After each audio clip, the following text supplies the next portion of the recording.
Μία μέρα πριν, η πρόεδρος της Βόρειας Μακεδονίας, Ντάφκοβα Σιλιάνοφσκα, δώσει εντολή στον εντολοδόχο πρωθυπουργό, τον Κριστιάν Μίσκοσκι. Είμαστε στα Σκόπια, όπου παρακολουθούμε τις εξελίξεις για το θέμα της Συμφωνίας των Πρεσπών, αντιδράσεις από τους πολίτες της Βόρειας Μακεδονίας, αλλά και τους πολιτικούς. Πίσω είναι ο Έλληνας Μακεδόνας πολεμιστής.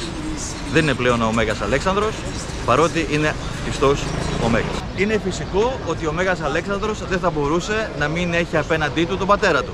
Στην άκρη που βλέπετε το άγαλμα με τον Μακεδόνα πολεμιστή που σηκώνει το χέρι, είναι ο πατέρας του, ο Φίλιππος, ο οποίος χαιρετάει τον γιο του που είναι καβάλα στο κεφάλα.